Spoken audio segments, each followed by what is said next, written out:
우리가 지난주에는 여호수아서 6장을 보았고 오늘은 이제 7장을 보고 있습니다. 우리가 지난주에 보았듯이 요단강을 건너서 그 이스라엘 백성들이 가나안 땅에 들어서자마자 그들이 첫 번째로 맞이하게 된 전투는 여리고성 전투였습니다. 여리고성은 견고한 성이었고 장대한 사람들이 살고 있던 그런 성이었습니다. 하지만 이스라엘 백성들은 그 여리고성을 굉장히 쉽게 차지했습니다. 하나님이 그 성을 무너뜨려 주셨기 때문입니다. 6일 동안에는 하루에 한 바퀴씩 그 성을 돌고 7번째 날에는 7번 돈 다음에 소리를 질렀더니 그 견고했던 성벽이 무너지게 되었다라는 것입니다.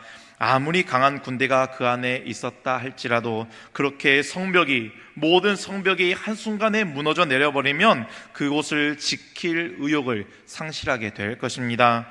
그래서 이스라엘 백성들은 그냥 달려가서 떨어진 물건을 줍듯이 그 승리를 얻게 되었다라고 말씀은 이야기하고 있습니다.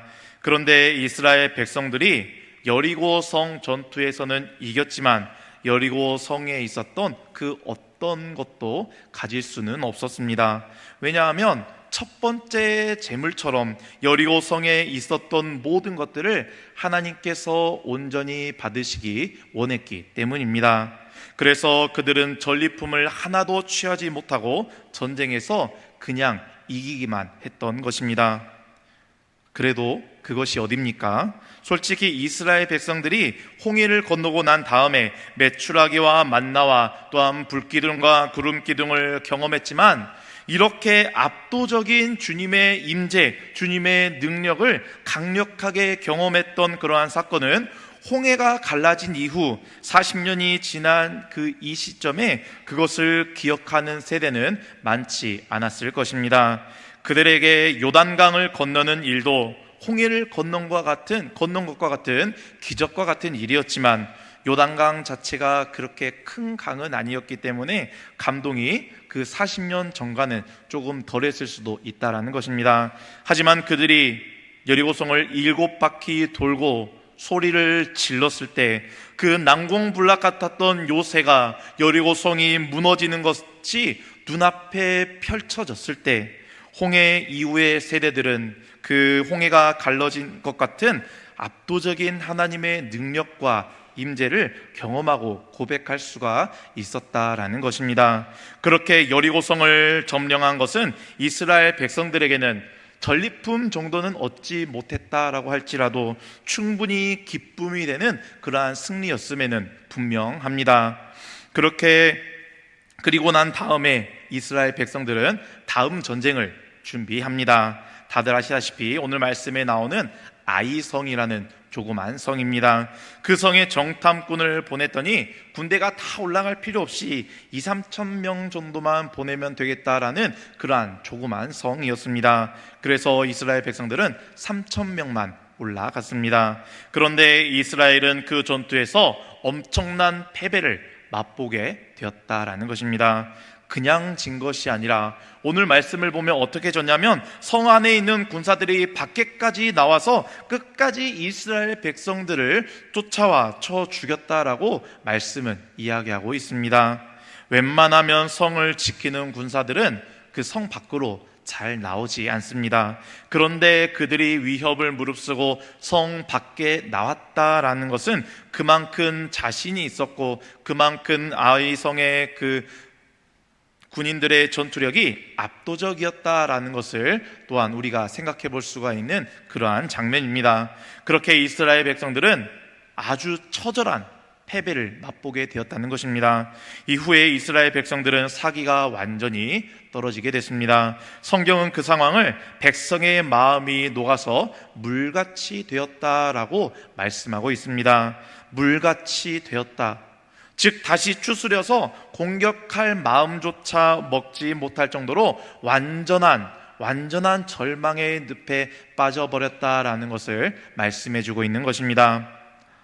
딱 한 번의 패배였지만 이스라엘 백성들이 생각하기에는 우리가 저 조그만 성 아이성에게 패배했으니 이제는 다른 민족들이 우리를 다 만만하게 보고 공격해 올 텐데 그럼 이제 어떻게 우리가 살아남을 수 있나 하는 그러한 절망 속에 빠져 있다라고 말씀은 이야기해 주고 있습니다. 그래서 여호수아가 옷을 찢고 티끌을 뿌리며 하나님 앞에 엎드리고 있는 것입니다. 그런데 그때 하나님께서 여호수아에게 나타나서 오늘 우리가 읽은 말씀을 전해주고 계시는 것입니다. 뭐라고 말씀하시냐면 우리 1절 말씀을 다시 한번 읽어보겠습니다. 이스라엘 자손들이 온전히 바친 물건으로 말미암아 범죄하였으니 이는 유다 지파 세라의 증손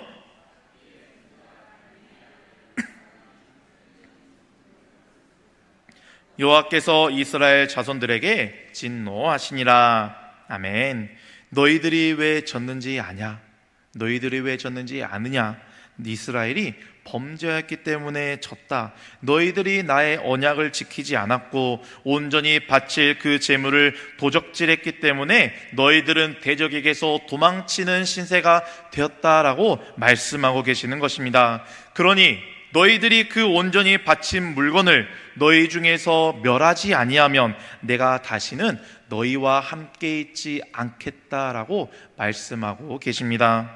성경을 조금 아시는 분은 다 아실 만한 그런 사건이 여기에 숨겨져 있습니다. 아간이라는 사람의 이름이 나오고 있습니다. 이 아간이라는 사람은 여리고성에서 취한 것은 다 하나님께 바치라라고 하나님께서 분명하게 말씀하셨는데 성을 공격하는 가운데 시날산 외투, 즉 명품으로 이야기할 수 있는 외투, 그 외투랑 은 200세겔과 금 50세겔을 몰래 숨겨 놓았다라는 것입니다.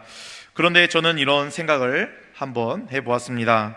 우리가 과연 그 여리고성 전투를 치렀던 사람들이었다면, 이스라엘 민족들이 광야에서 살다가 여리고성을 점령하게 되었을 때에는 그 안에는 갖은 귀한 것들이 많이 그곳에 있었을 것입니다.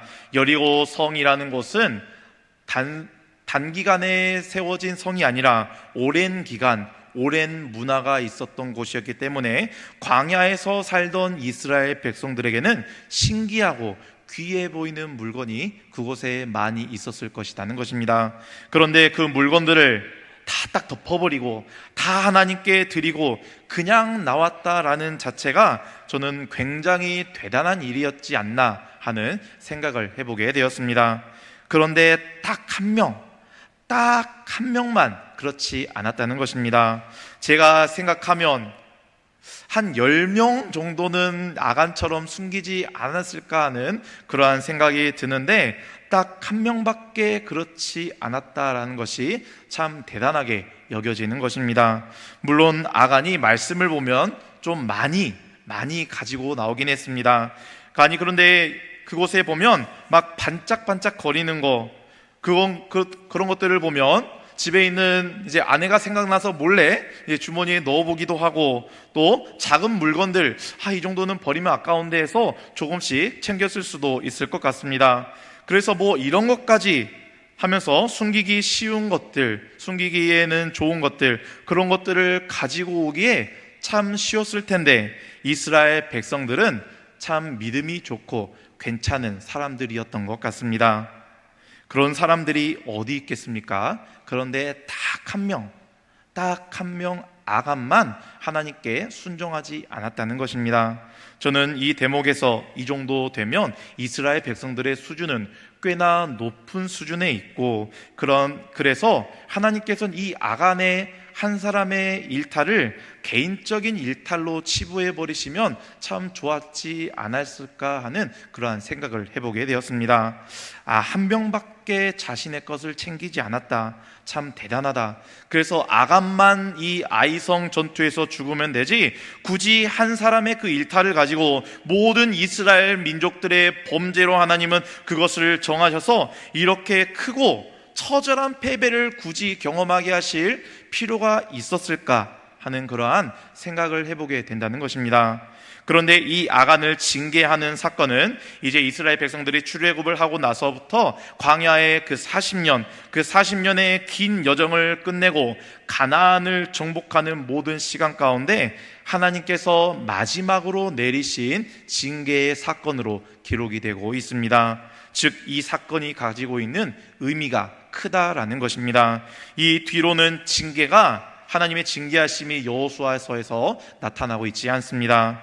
그러니 하나님은 이 마지막 이 부분을 짚고 넘어가고 싶으셨던 것입니다. 하나님이 짚고 넘어가신다는 것은 이 죄라는 것이 우리에게로, 하나님께서는 이 죄라는 것을 우리에게로 하여금 다시금 일깨워 주시기 위함이다라는 그러한 의미가 담겨 있는 것입니다. 말씀을 드렸지만 이 죄는 아간 한 사람의 죄였습니다. 그런데 그 수십만 중에 딱 한 사람이, 그 한 사람만 죄를 지었는데 하나님은 오늘 말씀에서 어떻게 말씀하시냐 하면 이스라엘이 범죄하였다라고 말씀하고 계시는 것을 볼 수가 있습니다. 이게 죄가 가지고 있는 굉장히 큰 무서움, 치명적인 힘이 있음을 말씀해 주는 것입니다. 이 아간이라는 사람이 여리고성 전투 전까지 죄를 많이 짓고 살았던 그런 사람은 아니었을 것입니다.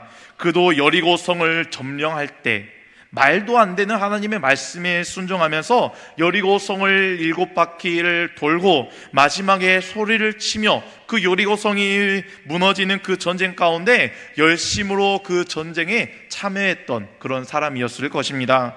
여리고성 전투를 상상해 보면 이 외투나 은이나 금을 몰래 숨겨서 장막에 가지고 왔다, 이러한 상황들을 만들려고 한다면 진짜 누구보다도 열심을 다해서 빨리 그 성벽이 무너지자 그곳에 뛰어 들어갔을 것이다 라는 것입니다.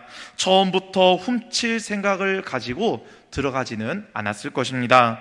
열심을 가지고 하나님의 말씀에 순종함으로 그 성벽이 무너지자 뛰어 들어갔을 거다라는 것입니다. 막 뛰어 들어가면서 그곳에 여리고성의 군대를 무찌르고 쫓아내고 그렇게 열심을 다해 전쟁을 치렀을 것입니다. 그런데 갑자기 순간적으로 그 귀한 외투가 눈에 보이고 금이 있고 은이 옆에 눈에 보였던 것입니다. 그런데 그때 여러분, 다른 사람이 있었으면 과연 어떠했겠습니까? 다른 사람이 있었다면 그것들을 몰래 챙길 수 있었겠습니까? 아마 그렇지 않았을 것입니다. 순간적으로 쓱 보니 나만 있었던 겁니다. 나만 열심히 그곳에 뛰어들어와서 내가 열심히 그렇게 전쟁을 치르다 보니 그곳에 혼자 있었을 것입니다. 그러니 그러한 상황 가운데 순간 혹하게 되어 범죄를 저지르게 된 것입니다. 그렇게 아무 생각 없이 순식간에 그런 것들을, 소중해 보이는 것들, 귀한 것들을 챙기고 나서 그때부터는 이제 어쩔 수 없이 그것을 지키기 위해서 살아갔을 거다라는 것입니다. 아간의 삶 가운데 그렇게 탐심을 품고 살아갔던 그러한 순간을 따지면 그렇게 길지는 않았을 거다는 것입니다. 순간적으로 탐심이 들었고 순간적으로 그 귀해 보이는 것들을 순간 집어들었고 그래서 그가 범죄하는 길로 들어섰을 거다라는 것을 생각해 볼 수가 있습니다. 그런데 어떻게 됩니까? 이 아간의 순간적인 탐심과 욕심이 그 이름을 바꾸어 버렸고 민족의 정체성을 바꾸어 버리는 놀라운 결과를 만들어냈다라는 것을 오늘 말씀은 이야기해 주고 있습니다. 우리가 생각해 보면 세상은 뭘 하나를 할 때 그 사람의 이름이 되거나 정체성이 되기는 쉽지가 않습니다. 예를 들어 보면 공부를 못했던 친구가 어느 순간 어쩌다 한번 시험을 잘 봤습니다. 그러면 우리는 그 친구를 공부를 잘한 친구라고 부르지는 않습니다. 그런데 그 친구가 계속해서 좋은 성적을 받고 난 뒤에서야 이 친구는 예전에는 뭐 어땠을지 모르겠지만 이제는 공부를 잘하는 친구라는 정체성으로 불리게 된다라는 것입니다. 어떤 사람이 착한 일을 한번 한다라고 해서 그 사람을 착한 사람이다라고 부르지 않고 그 사람이 그 착한 일을 계속 행하는 것을 보았을 때 우리가 저 사람은 착한 사람이다라고 인식하게 되고 그 사람의 정체성을 생각하게 된다라는 것입니다. 그런데 죄는 그렇지 않다는 것입니다. 내가 여태까지 죄를 짓지 않고 잘 살아오다가 마지막에 딱 한 번 죄를 저지르면 정말 열심히 살다가 마지막에 죄를 저지른 사람이라고 그렇게 여겨지지 않습니다. 그냥 죄를 지었으면 죄인이라고 불리게 된다는 것입니다. 그 죄는 어떠한 것들로도 쉽게 상쇄될 수가 없기 때문입니다. 죄는 우리의 색깔과 이름을 바꿀 수 있는 굉장히 무섭고 치명적인 힘을 가지고 있기 때문입니다. 그래서 하나님은 이스라엘 백성들에게 이렇게 말씀하고 계십니다. 우리 12절을 다시 한번 읽어보겠습니다. 그러므로 이스라엘 자손들이 그들의 원수 앞에 능히 맞서지 못하고 그 앞에서 돌아섰나니 이는 그들도 온전히 바친 것이 됨이라.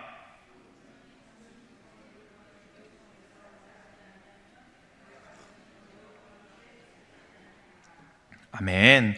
오늘 이 12절의 말씀이 어떤 말씀이냐면, 옛날에 옥을 지키는 간수들이 그 죄인을 놓쳐버리면 그 죄인이 저질렀던 죄를 간수가 지었다라고 여기게 된다라는 것입니다.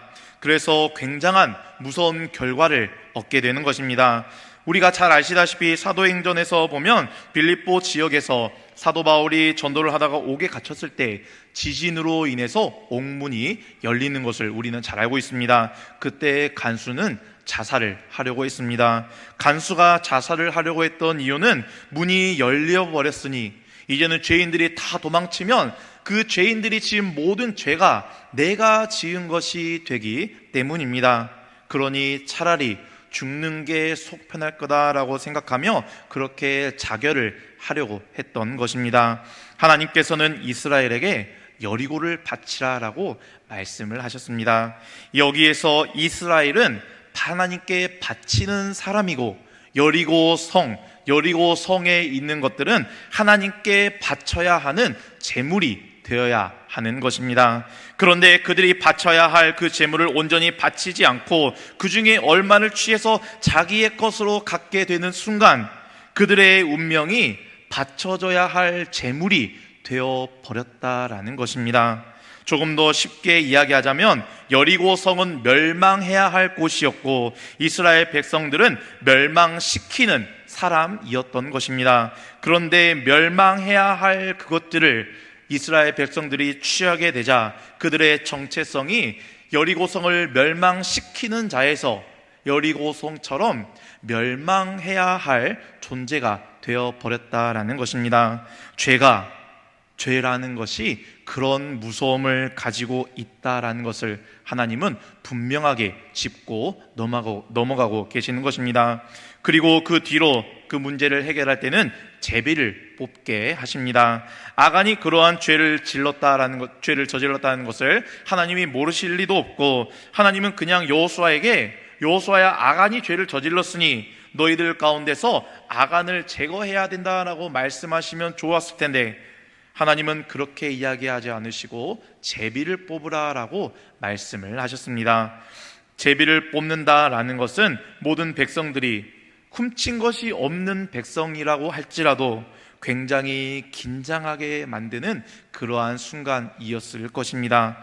제비를 뽑을 때 혹시라도 내가 뽑히면 어떡하나라는 죄를 짓지 않는 자들도 그 순간에는 마음이 떨리게 되었다라는 것입니다. 이게 뽑는데 자신의 부족이 또는 자신의 가족이 뽑히면 정말 어떻게 하나라는 그러한 두려움을 모든 민족이 경험하게 되었다라는 것입니다. 그만큼 죄에 대해서 하나님께서는 분명히 깨어있기를 원하셨다는 것입니다. 또 이거는 그들이 앞으로 수없이 많은 가나안 땅을 정복하면서 치러야 할 전쟁 가운데 그들이 어떠한 것에 신경을 쓰고 중점적으로 애를 쓰며 전쟁을 치를 것인가에 대해서 가르쳐주고 계시는 대목이기도 합니다. 무슨 말씀이냐면 이제 이스라엘 민족은 대항이 굉장히 많은 민족들과 많은 전쟁을 치러야 합니다. 어떤 민족은 아주 튼튼한 성곽을 가지고 있을 수도 있고 어떠한 민족은 높은 곳에 살고 있을 수도 있고 어떤 민족은 좋은 무기를 가지고 있거나 자신들보다 약해 보이는 민족이 있을 수 있다는 것입니다. 그 다양한 대적들을 만나 이제 이스라엘 백성들은 전쟁을 치러야 합니다. 그 다양한 대적들 가운데 그 대적에 맞는 다양한 전술과 여러 가지 전쟁 방법들 또는 무기들이 필요했을 것입니다. 또 그런 것들을 준비하려고 애를 써야 합니다. 그런데 그 전쟁을 앞두고 있는 이스라엘 민족에게 하나님은 지금 분명하게 말씀해주고 계시는 것입니다. 너희들이 지금 정말 신경 써야 할 것이 무엇인지, 이스라엘 백성들이 아이성을 공격하려고 할 때 그 정탐한 결과가 중요한 것인지 아니면 하나님 앞에 서는 것이 중요한 것인지 분명하게 알려주고 싶으셨던 것입니다. 이스라엘 백성들은 아이성을 공격하기 전에 정탐꾼을 보냈습니다. 정탐하였더니 우리가 말씀에서 본 대로 그 성은 크지 않았습니다. 그래서 3,000명만 보내면 전쟁을 치를 수 있게 될 것이라고 효율적으로 전략을 짜고 그 군대를 보냈을 것입니다. 그 분석은 잘못된 분석은 아니었습니다. 그런데 전쟁은 어떻게 되었습니까? 처절한 패배를 맛보게 되었습니다. 말도 못할 정도로 패배하게 되었다는 것입니다. 정탐이 잘못되었거나 분석이 잘못되었거나 전략이 잘못된 것이 아니라 아무리 그것들이 잘 되었다 할지라도 이길 수 있는 전쟁은 아니었기 때문입니다. 바로 아간의 죄 때문이었습니다. 이 아간의 죄 때문에 진 것이지 다른 무언가를 잘못해서 진 것이 아니기 때문입니다. 하나님은 이 아이성의 전쟁 가운데서 그들이 어디에 초점을 맞춰서 무엇을 고려해야 할지를 분명하게 말씀하고 계시는 것입니다. 예수님께서도 이 땅에 내려오실 때 많은 대적이 있었습니다. 그런데 이 땅의 모든 대적들과 예수님께서는 그들을 상대하지 않으셨다는 것입니다. 로마가 얼마나 악한 일들을 저질렀습니까? 그래도 예수님은 로마를 대적하지 않았습니다. 바리새인들, 제사장들을 혼내고 가르치셨지만 그들을 대적하지는 않으셨습니다. 모든 사탄 마귀를 쫓아내기를 원하셨지만 그들과 싸우려고 이 땅에 내려오신 것은 아니었습니다. 예수님께서 이 땅에 내려오신 이유는 단 하나, 그 초점은 바로 저와 여러분의 우리의 죄입니다. 우리의 죄 때문에 이 땅에 오신 거고 우리의 죄 때문에 싸우셨고 그 죄의 문제를 해결하시는데 모든 것을 쏟아 부으셨다는 것입니다. 우리도 전쟁을 그렇게 치러야 합니다. 에베소서 6장을 보면 하나님의 전신갑주를 입으라는 그러한 말씀이 있습니다. 투구도 쓰고 방패도 차고 검도 들고 화살도 있고 완전히 그렇게 무장을 하라고 말씀을 합니다. 그런데 우리가 그렇게 무장을 해서 결국 싸워야 하는 것은 무엇입니까? 밖에 있는 대적, 밖에 있는 귀신, 그러한 것들과 싸우라고 하시는 것이 아니라 우리 안에 있는 죄와 싸우라고 말씀하고 있습니다. 우리 마지막으로 에베소서 6장 12절 말씀을 함께 읽어보겠습니다. 우리의 씨름은 혈과 육을 상대하는 것이 아니요 통치자들과 권세들과 이 어둠의 세상 주관자들과 하늘에 있는 악의 영들을 상대함이라. 아멘. 그것들을 상대하는 것은 바로 우리의 안에서 이루어진다는 것입니다. 내가 싸워야 할 것은 여리고성을 무너뜨리고 그 안에 있는 족속들과 싸우는 것이 아니라 여리고성을 무너뜨리는 가운데 내 눈에 띄는 그 시날산의 외투, 은과 금덩이를 바라보며 내 안에 싹트는 탐심과 욕심, 그것들과 먼저 싸워서 이겨내야 한다라는 것입니다. 또한 그런 죄를 저지르고 난 다음에라도 우리는 그런 죄를 우리 안에서 제하여 버리기 위해서 늘 깨어 있어야 하고 하나님 앞에서 회개의 자리를 늘 지킬 수 있어야 한다라는 것입니다. 그것이 앞으로 우리가 여러 믿음의 여정을 걸어가며 싸워 나아갈 때 그 싸움 가운데 끌어들이는 악한 세력들로부터 이길 수 있는 가장 중요한 힘의 근원이다라는 것을 말씀해 주는 것입니다. 사랑하는 여러분, 우리는 사람을 통해서 괴롭힘을 당할 수도 있습니다. 돈 문제로 괴롭힘을 당할 수도 있고 건강 문제로 싸워야 할 때가 우리의 삶에 찾아옵니다. 하나님이 주신 그 약속의 땅을 얻기 위해서 정말 이 세상 사람들과 힘써서 싸워야 하는 그러한 순간들도 찾아올 수도 있습니다.